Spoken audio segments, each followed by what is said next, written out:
രാവിലെ നല്ല തണുപ്പുണ്ടായിരുന്നു. എണീറ്റ് വന്നപ്പോൾ തന്നെ വെളിയിലോട്ട് കുറച്ച് നേരം കൈകെട്ടി നോക്കി നിന്ന്. ഇങ്ങനെ നോക്കി നിന്നാൽ പറ്റത്തില്ലല്ലോ, നന്ദുവിന് സ്കൂളിൽ പോകേണ്ടത് കൊണ്ട് എല്ലാം തന്നെ റെഡിയാക്കണം.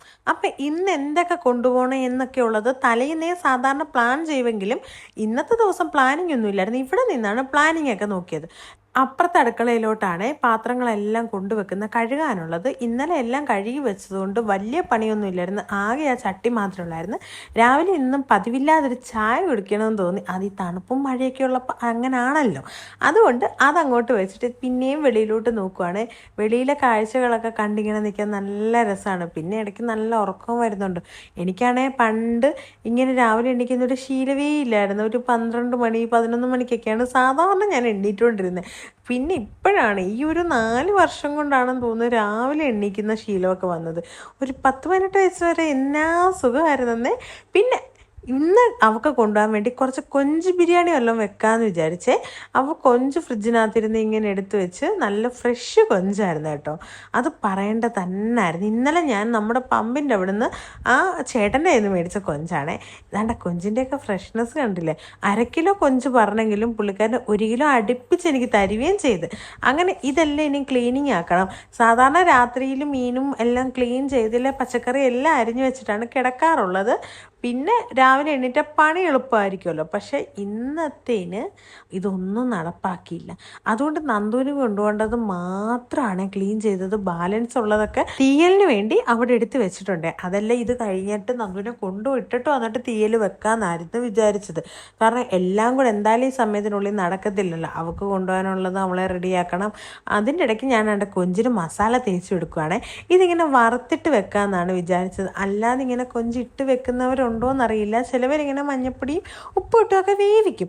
ഞാൻ ഓർത്തിത് നല്ലപോലെ ഫ്രൈ ചെയ്തിട്ട് വെക്കാമെന്ന്. പക്ഷേ ഇങ്ങനെ ഇടുമ്പോൾ ഒരു ശബ്ദം ഉണ്ടല്ലോ, അതെനിക്ക് ഭയങ്കര ഇഷ്ടമാണ്. ഈ മീൻ പൊരിക്കുമ്പോഴും കൊഞ്ച് പൊരിക്കുമ്പോഴും ഒക്കെയാണ് ഇങ്ങനെയൊക്കെയുള്ളൊരു ശബ്ദം കേൾക്കുന്നത്. നിങ്ങൾക്കൊക്കെ ഇഷ്ടമാണ് ഇങ്ങനത്തെ ശബ്ദം? എനിക്ക് എന്തായാലും ഇഷ്ടമായതുകൊണ്ട് ഞാനതിങ്ങനെ ഓരോന്നോരോന്നായിട്ട് ഇടുന്നത് അതുകൊണ്ടാണ്. അപ്പോൾ ഷീ എന്നുള്ള ശബ്ദമൊക്കെ കേൾക്കാമല്ലോ.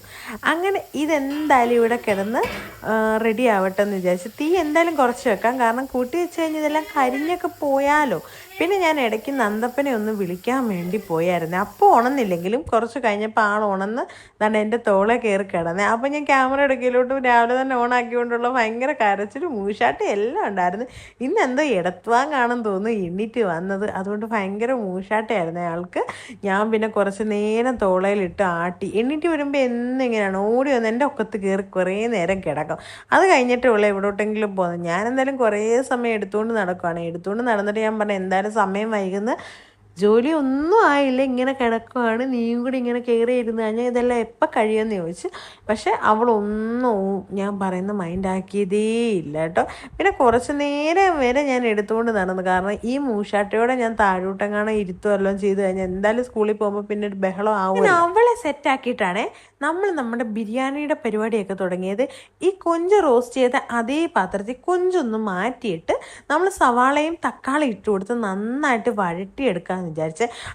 ഇതിനകത്തോട്ട് കുറച്ച് ഉപ്പ് മാത്രമേ ഞാൻ ആഡ് ചെയ്തിട്ടുള്ളൂ, അല്ലാതെ വേറെ ഒന്നും ചെയ്തില്ല. അത് അവിടെ ഇരുന്നൊന്ന് വരളട്ടെ. അതിൻ്റെ ഇടയ്ക്കൂടെ പോയി ഞാൻ നമ്മുടെ തീയലിന് ആവശ്യമുള്ള പച്ചക്കറിയും കാര്യങ്ങളും എല്ലാം എടുക്കുകയാണ്. ഇന്ന് എന്തായാലും നല്ലൊരു തീയൽ വെക്കാം. കൊഞ്ചൊക്കെ ഉണ്ടല്ലോ, തീയൽ നല്ലപോലെ കുറച്ച് തോനെ വെച്ചാലേ നമുക്ക് വൈകുന്നേരം വരെ കൂട്ടാൻ കാണത്തുള്ളൂ. കാരണം ആളെണ്ണം കൂടുതലാവും, സാധനത്തിൻ്റെ ചിലവും കൂടും. കേട്ടിട്ടില്ലേ, ഉയരം കൂടുമ്പോൾ രുചി കൂടുമെന്ന്. അതുപോലെയാണ് ഇവിടുത്തെയും കാര്യം. പിന്നെ ഞാൻ അത് വഴണ്ട് വന്നപ്പോൾ നമ്മുടെ കൊഞ്ച് റോസ്റ്റ് ചെയ്തതും കൂടി ഇട്ട് കുറച്ച് ഉപ്പും കൂടെ നോക്കി ഉപ്പും ആവശ്യത്തിന് ഇട്ട് കൊടുത്തേ. കാരണം നമ്മൾ ചോറിനകത്ത് ഉപ്പിട്ടാണ് ഊറ്റിയെങ്കിലും കറക്റ്റ് ഉപ്പ് ബാലൻസ്ഡ് ആവണമെങ്കിൽ ഇതിലും കറക്റ്റ് ഉപ്പ് തന്നെ വേണം. അപ്പോൾ അവർക്ക് ആവശ്യമുള്ളത് മാത്രം റെഡിയാക്കി. വേറെ മസാലയും കാര്യങ്ങളൊന്നും ആഡ് ചെയ്തില്ല. ആ കൊഞ്ച് ഫ്രൈ ചെയ്യാൻ നേരെ എടുത്ത മസാല മാത്രമേ ഞാൻ എടുത്തിട്ടുള്ളൂ. പിന്നെ ഞാനൊരു ചട്ടി വെച്ച് ഇത് വെച്ച് എന്താണെന്ന് വെച്ചാൽ ഇന്ന് അവൾക്ക് ടിഫിനായിട്ട് ഏത്തയ്ക്ക നല്ല ബട്ടറിനകത്താണ് ഞാൻ റോസ്റ്റ് ചെയ്തത്. അത് അവൾക്ക് ഭയങ്കര ഇഷ്ടമാണ് കേട്ടോ. അവ ഇടയ്ക്ക് ഞാൻ തട്ടിക്കൂട്ടി ഇങ്ങനെയൊക്കെയുള്ള കുസൃത പരിപാടികളും കൊടുത്തു വിടാറുണ്ട്.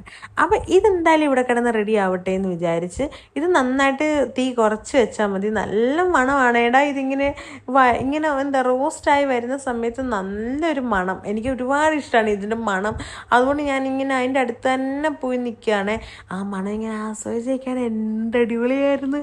ദാണ്ടെ ഇതിന് ഈ ഒരു ബ്രൗൺ കളർ ആകുമ്പോഴത്തേക്ക് ഇത് സെറ്റായി എന്നാണ് നമ്മൾ ഉറപ്പിക്കണം.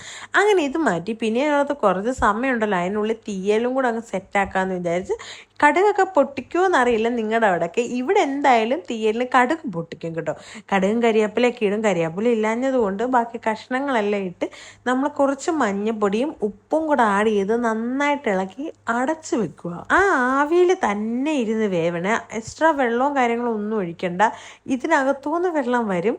എന്നിട്ട് വെള്ളവും ആവിയായിട്ടിരുന്ന് ഇതെന്തായാലും വെന്തെടുക്കുക. എന്നാൽ മാത്രമേ ആ ഒരു ടേസ്റ്റ് നമുക്ക് കിട്ടത്തുള്ളേ.